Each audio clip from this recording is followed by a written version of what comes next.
Hello, this is Decoherent, and welcome back to some more Torment Tides of Numenera. So, it's actually been the previous day since I recorded the last episode, and I am still pissed off that I let that guy get away without stabbing him a whole bunch. I'm very...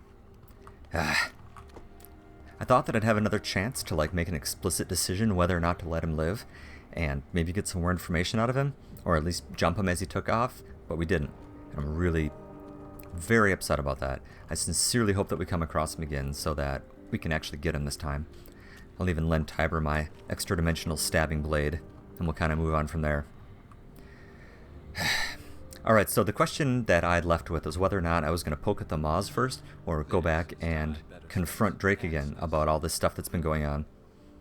Oh, I also took a look back and figured out where Ain came from, with this whole, Maw built into him. That was episode 53?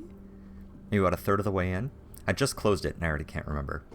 And he said to bring someone that you are a very close friend with, something like that. But I'm not feeding Maws anything, that's gross. Now I have this nifty blade that can stab open Maws, so I may just try that. This is really neat. You know, I spend so much time kind of running around playing this, I don't see some of these things. So, a lady with a nifty collar, holding this big, hammer? Something? Can't quite tell what that is. It's kind of neat. I've scrolled past this background so many times I never really took a look at it. I'd take a nap if that wasn't even more boring. Relax. I'm deciding which fresh hell to throw you into. So do I just jump through the first Maw, or do I poke at Antuzan first? You can tell that, by the way, I've decided to go through some Maws, I think. Under personal conflict, I don't know, man. I'm not as comfortable with that as I am with... Well, I guess the alternatives are all pretty awful, aren't they? So I don't really want to trick anyone into feeding the Maw. I'm just not feeling that. And I feel kind of bad for this guy that he's got a Maw, in him. But, well, here we go. Merely nods in greeting. Alright, let's cut it open with our trans-dimensional scalpel. That didn't work well. Before he can act, you lunge forward, pull the startled man's clothes open, and slash a new, bloodier set of lips into the twisted mouth in his chest, opening it. The bloom roars in agony, and the ground beneath your feet shudders with palpable rage. Rin peers through the portal and the world beyond it. She slumps.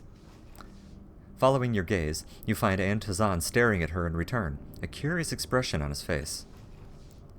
A pale, transparent figure steps out from whatever world lies on the other side. He turns this way and that, perhaps attempting to get his bearings. Seeing Antuzan and his Maw directly behind him, he scampers off to the side to create some personal space. On finally noticing you, he gives a cheery wave. Shaking and dazed, Antuzan closes now bloody clothing over the wounded Maw and gives you a tremulous smile. He does not seem to remember your abuse. Well, that's good. Well, I think I pissed the bloom off right sharply. Good, I don't care for it. Where's Zimian? Okay. Where's Zimian?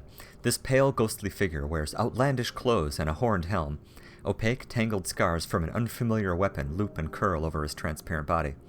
Oh, he says, tilting his head. You! Have you found my brother yet? I don't believe I've ever met you before. Of course we have, he says, holding the large helmet in place. You... Oh, right. This is the first time we meet, isn't it? He straightens, holding out his hand formally. Hello! I'm Zimian, and I've been traveling through time and space looking for my brother for millions of years. Nice to meet you. Shake his hand. Okay. Your hand slips right through his, and he punches the air in delight. Ha! You almost never fall for that. That'll keep me going for at least another 100 times of you not trying to shake my hand. He catches your eyes and shrugs. The motion makes his helmet slip forward again. Hey, I've been doing this for a long time. You find entertainment where you can. At any rate, let me know if you've seen my brother, huh? Okay. Okay, how many times have we spoken? Good question, he says, consulting an invisible mental list just above your head. Thousands, I'd say. Always a pleasure, mind you, although I don't know why we keep running into each other. I don't see anyone else more than once. He squints. If I had to guess, it's your relationship with the tides. But I don't mind. It's nice seeing a familiar face. So, you came out of that maw. Are you connected with the bloom? To the what? He looks around. Oh, no, I'm not. I just sort of, well, let's call it swim beneath planes. Following currents, you know. Someone pulled a plug, and here I am. Yeah, that was me. Sorry. So, what's up with that helmet? So glad you asked, he says, and he looks it. I love this story. He centers the helmet on his head. I ended up on this battlefield once. It was, well, it hadn't gone well for the side wearing these helmets. I walked up the blackened hill, following the shouting, and I saw, it was probably a city once, but it was on fire and covered in black flames. He shakes his head. The helmet doesn't move with him. There were just 2 fighters left, the big man wearing this helmet and her. She was huge and made of screaming shadows in that same black fire, and when the warrior charged at her, roaring, she just touched him. She touched him, and he fell over, twitching and burning. I see where this is going. Yep, next sentence. He looks up at you. One of these times, you told me she was called the Sorrow. Since this is the first time we've met, I'm guessing you have some questions for me. Ooh. So the Sorrow destroyed a city? A big one. About the size of 3 Saguses and a bloom, he says. But, the people of the city were abusing the tides in some way. Yup, I knew it.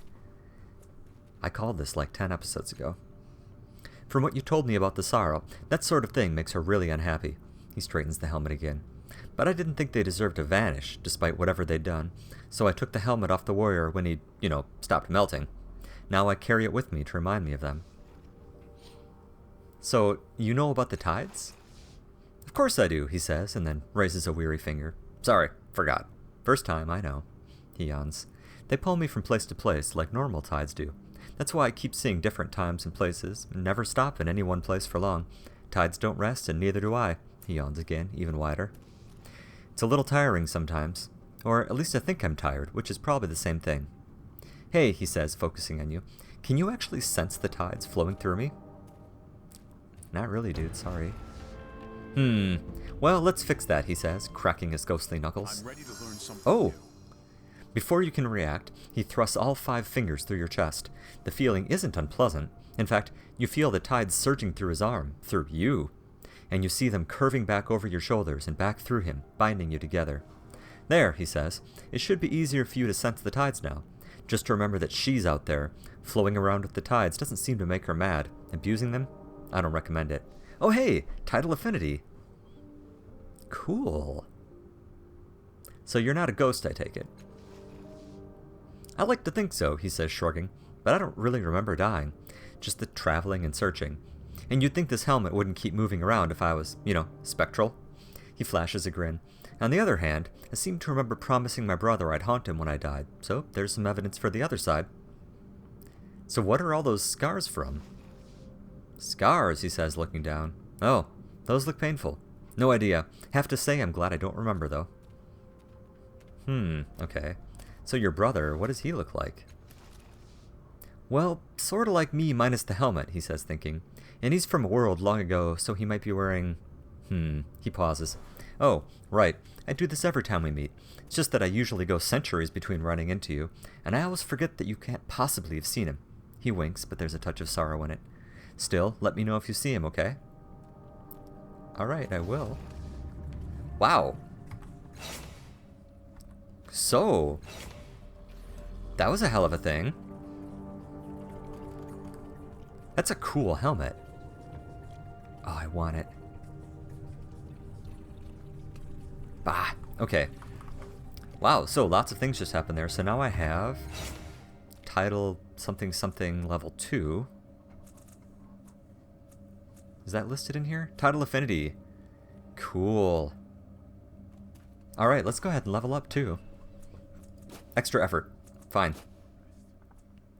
Ooh. Concentration increase. What am I at? I'm already at 2. So I'm going to go with invigorating conversation. On critical success, refill my int pool. That's kind of neat. I don't think I've ever critted on that, but still, that's kind of neat. Oh my. Okay, I don't need the lures. Okay, so these are all the things I saw last time. Oh no, they're not. Okay, scan thoughts. Entropic Field, we saw this. Plague Spirits.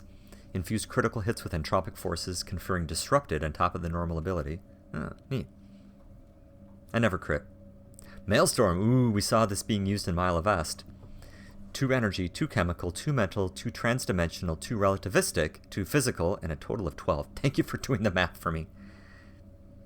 1 damage per effort plus 4. Neat. You unleash a many-faceted assault on all enemies before you, using every secret in your extensive repertoire. Oh, this is an AoE. Oh, cool. Balefire. This isn't the Wheel of Time. Summon a construct that draws the attacks of all nearby enemies and fights on your side. The character can only summon 1 animate Balefire at a time, active the entire crisis. You draw on hidden forces for aid. They shape a mindless minion from your desire and bind it to your will. These are so cool. Create a temporary matrix in your corneas that highlight and sharpen details that might otherwise have remained hidden. Neat. Eye targeting, adaptation, mind barrier, energize. Yes, we had that. Gravity manipulation. This is new. Space warping pulse that pulls or pushes all creatures in range. You treat one of the fundamental forces of the universe as a tool. You draw enemies into your orbit or send them reeling away with the power of your mind alone. Actually, maybe that was around here. Or that was here last time. Mind control. You seize control of a rival's nervous system and make her dance to your need. You spill discord amongst your foes, turning their strengths into a horrible weakness. Cool. This is so cool. I don't think okay, let's look at the stuff I'm not going to do. Not going to do... Okay, I'll come back to that. Not going to do this, or this, or this, or that, or that, or that, or that, or that, or that. Okay, so I have 4 things that I may think about, and I can pick up 2. I keep meaning to, like, poke around in people's heads. Maelstrom is neat. So this is targeted. Okay, not a point-blank AoE.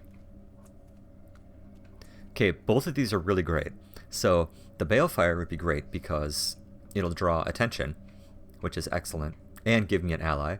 Mind Control would be great because it takes one of my attackers directly out of the fight. But the other guys might ignore it. In fact, you kind of feel like maybe they would. Okay, let's take Scan Thoughts. I keep saying I'm going to do that. So which one of these 3 do I want to do?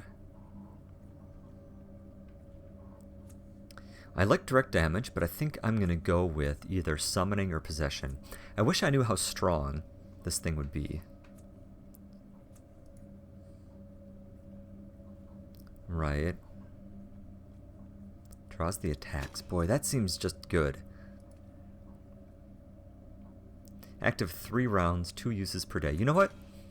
Let's go with our Golem Balefire thing. This is cool. Alright. Look at all these buttons I have. This is so awesome. Oh, I didn't know this could keep going through here. Oh. Cool. Also, I gotta sort all this crap out. Neat. Here, Rin, why don't you... Actually, here, let's make sure that works how I expect it to work. It does indeed. Oh, cool. Okay, let's give all our random junk to Rin, so that I can at least dig through our info here. Artifact, artifact. That's a cool artifact. Oddity. Usable. I don't think I'm going to use that. The Mirrorcaster we never figured out how to use. Oddity. Just trying to, like, clear things up, you know? Okay, that's a weapon that we're never ever going to use again. More items. Okay. Okay. The one thing that does annoy me is that my inventory doesn't auto-sort, so I have to keep kind of doing this, you know?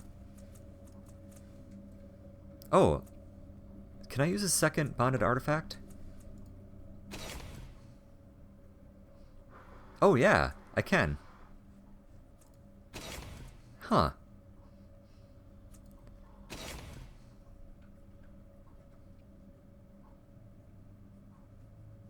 Oh. What? Okay, anyway, focus. Let's go with the Kyrgen Sphere then. That's something that I find really interesting. Okay, so what's the point of concentration plus if I can still only carry 2 things? Well, okay. I guess it doesn't matter. Alright. Well, that was cool. So I bet the Bloom's not too happy about that. Take that, stupid, sentient, scary alien extra-dimensional horror that creates mouths all the time. And those mouths are also alive. I hope you guys can hear the horrible noises this thing makes. Why not? Come on, do it again.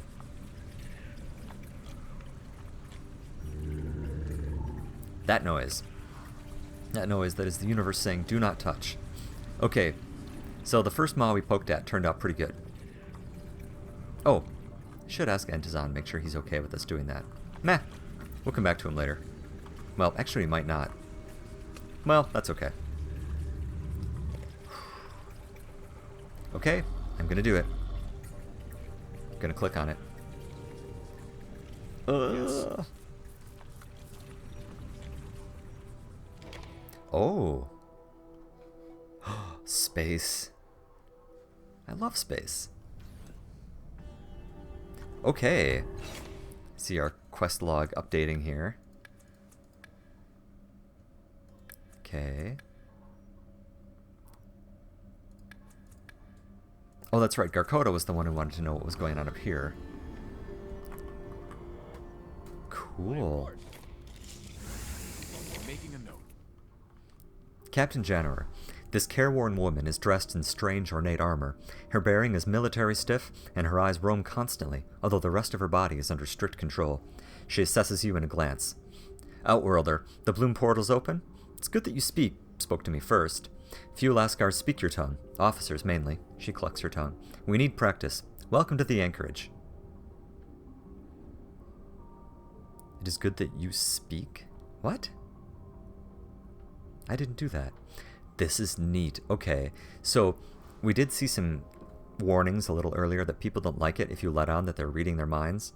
So I'm not going to react to those things that don't have any other reason for me to know. Okay. I'm Captain Jannerer. The anchorage is my command. All you see is under my command.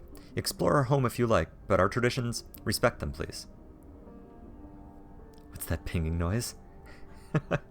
So, can you tell me some more about this anchorage? The void is great and vast. It holds terrors. The anchorage is respite, a place of rest and safety. There were once many ships with many people. They came here, rested, refueled, took on passengers. Passengers traveled to many worlds around many stars. And then, they stopped coming. But we remain. Okay. So, I met some of your crew in the Bloom. Commander Arcia and her crew? She presses a hand to her chest and bows her head. Our thanks, Outworlder, from myself and from the crew.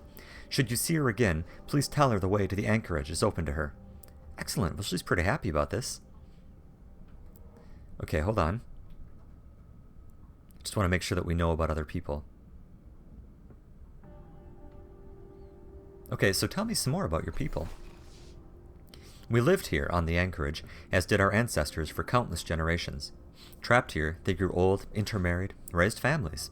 Our laws came one by one as we built a new society here in isolation. We are military, Lascars, soldier-sailors. We have hierarchy and strength. All know their place. All have the chance to ascend and merit. No favoritism. My own child is not even a Jem'Hadar. I do not review her records. I could lose my position for such an infraction. She shrugs.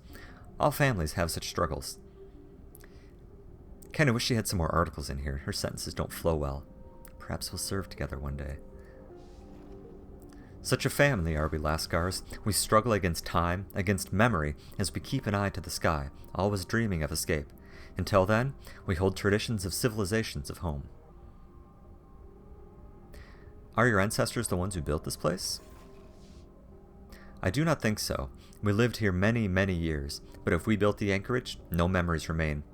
They only tell us that we serve. Perhaps it was built by our people. Perhaps it was always here.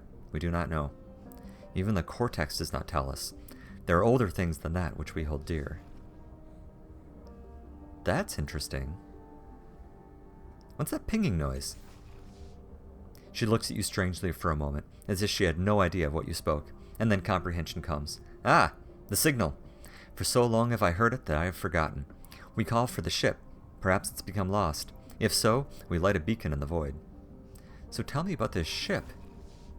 Until the ship appears from the void and comes to take us home, we serve the anchorage as did countless generations before us.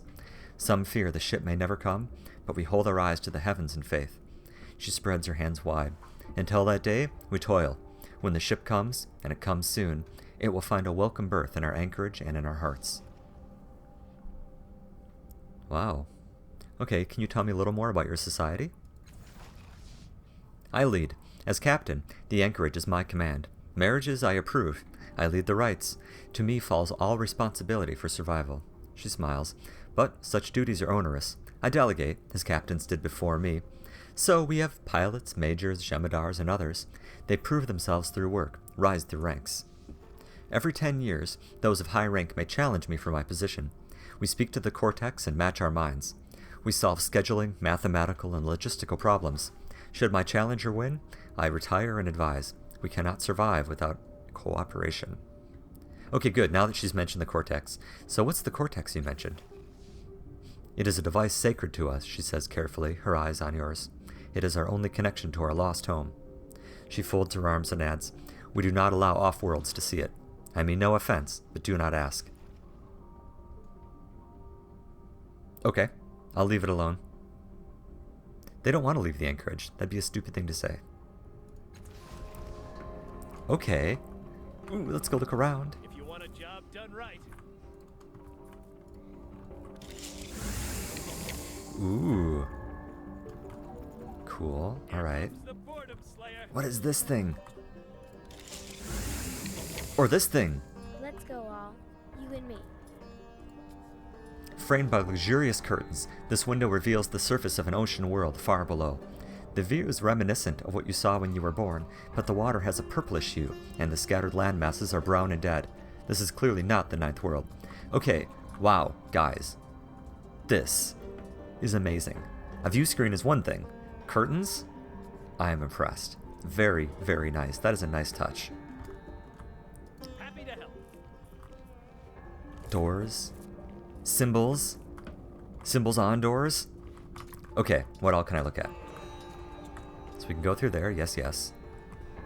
I can talk to you guys. This three-dimensional image displays an evolving root-like system, or perhaps an organically growing data structure. Well, that's interesting. This display shows countless suns viewed from a moving point of reference. It plots distances and routes between them at a dizzying speed. These ornate doors are firmly shut. When you get close to them, a voice says something in an alien tongue. You don't understand the words, but it sounds suspiciously like a rejection. Alright. Like everything else in this chamber, this device is perfectly polished and clean. Every so often, it emits a loud signal that vibrates the entire room. Oh, this is so cool. Okay, do you guys have anything to say to us individually? I'm pretty sure you won't, but let's look anyway. Okay. Learning begets doing. Or is it the other way? Can I poke this? I don't want to upset anyone. This Lascar examines the contents of an open hatch in the console before him, brow contorted. Occasionally, he takes a tiny component from a tidy pile beside him and plugs it into the machine's unseen innards, waits a hopeful moment, and then mutters what is most likely a curse. He spots you and gives the rueful grin of an unsuccessful repairman everywhere. Boy, I feel you, man. Hello, is good to... He chews his lips, thinking. Good to come. He watches your expression carefully, then sighs and touches his forehead, and then his lips, and he shakes his head. Speak slow, please. I try. What are you doing? He squints at your mouth and then nods. I fix, he snorts. Try fix. He chuckles at himself. Not fix. What are these controls for? He plants one hand on a set of controls. Is give information on stars. He drops his hand on the other set. Is listen for stars. For home. For voices. He stands straighter. When ship comes, ship speaks. He waves a hand in a motion you recognize as a, this isn't really what I mean, but can't remember the words gesture. I hear first. Tell all. Me. He smacks his chest with an open hand, grinning. He pauses, his hand slipping from his chest, and indicates a small section of the controls he didn't touch before. Is for coordinates maintenance, he says dismissively. Apparently, his job doesn't cover that area of the anchorage. So, what does coordinates maintenance involve?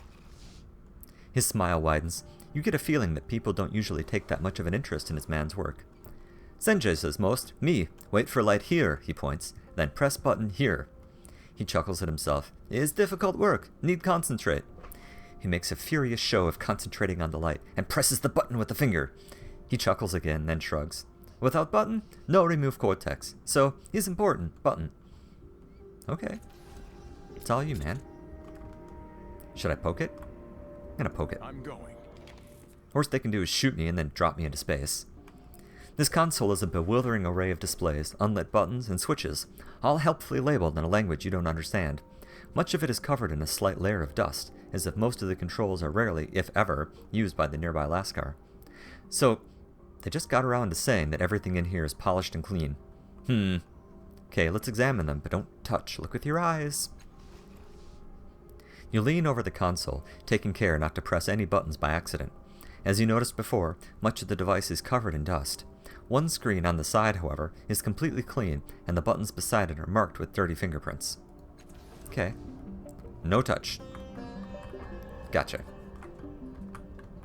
Let's go look at the locked door here that I can't go through.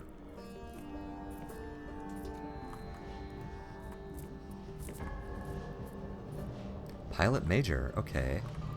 Oh, this keeps going. I'm gonna keep going until someone stops me. Through multiple well-polished locks line the edges, you can't help noticing this door isn't quite as thick as the others you've seen here, and a soft buzzing hum rises from within it. A complex control panel, or perhaps another lock, is on the wall beside the door. The buttons are marked with symbols you don't understand, and the light behind them flickers like a candle. Hello? Do not touch the door, please. No outworlders are allowed in the Cortex chamber. Worry stamps its lines on the features of this man. Like the others in the anchorage, he wears a suit of ornate armor, but he has set aside his helmet. His hair is thinning, and wrinkles web around his eyes and across his forehead. He's tinkering with some display, but turns away from it to address you. Greeting! I am Ganges, Pilot Major of the anchorage. So what do you do here? I serve, Outworlder. Am keeper of the navigational cortex, its servant. I watch the sensors. I listen to its words.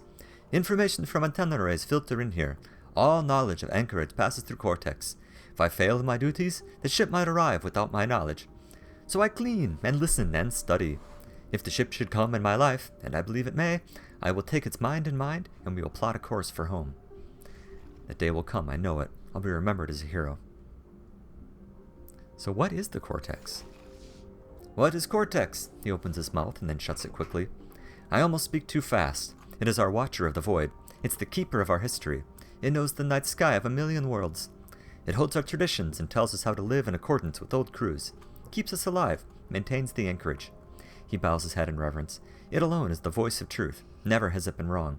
Without it, we would forget ourselves, becoming even more lost than we already are. It does all that? Eridus exclaims. That's amazing! I hope I don't break it. Shut up, shut up, shut up.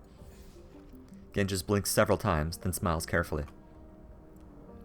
So tell me about the ship. I'm going to skip the accent. That was fun, but I'm bad at it.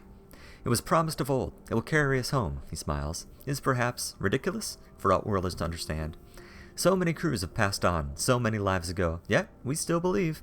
Some question whether it comes. Many have died before its arrival. Yet still we believe. What is life without belief? Why do we keep on with routines and rituals, if not for belief that someday we will go home? The ship will come. It must. I'll be the one to see it. Religions have a way of sticking around. So, what can you tell me about the anchorage? Is many things to us, he says, his brow wrinkling. A home, a reminder of who we once were, and a promise. No, a prophecy. No. He trails off, clicking his tongue, and then brightens. Can show you anchorage instead of just telling you about it. I give you tour, yes? I would like that, thank you. Now, Genghis says, looking alarmed. Would be happy to, but many tasks... He flushes as his grasp of your language abandons him in his embarrassment. Not now, he mumbles, looking away. But soon, very soon. Please return later. Okay.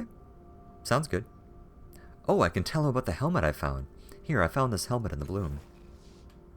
Does that helm belong to Jemadar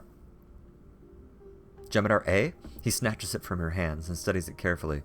Void, take it. I'd hoped she still survived. His accent grows thicker with emotion. Please show to Janor. Find out what he discovered. Make his life count. Another dead. And a Chili, she was my... No, I must not fall into despair. Must hope. Okay. Let's take that back over. And then we'll continue poking at things we're not supposed to. Did I just run through that door before it opened? Honestly. Your maintenance, guys. You come to me with questions in your eyes. Ask and I will answer if I can. Wait. Why don't I have a question to bring up the helm? Okay, well, whatever.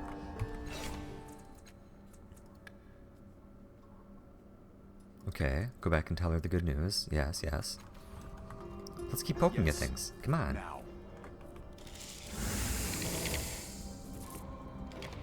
No, this one won't be neither. This door is made of some unfamiliar shiny metal. It's been polished to a mirror-like sheen. A magnetic strip of another duller metal has a strange runic script scrawled across the surface. It looks like an instruction regarding the door. On trying the door, you discover what the message must be. This door is stuck, or something is equivalent. You might be able to force it open, but it won't be easy. Well... I don't want to poke at their stuff. This isn't my spaceship. But you know what? I have Eridus, and there's no question in my mind that he would leap in front of me to wrench this door open with his mighty power. With his 80% of mighty power. Oh, nice crit. Some mechanism within the door seems to be stuck, but Eridus manages to overcome its resistance heroically. You hear something crack, and then the door slides open heroically, grinding a bit as it does. Nicely done, Eridus. Yeah, that's something I could do.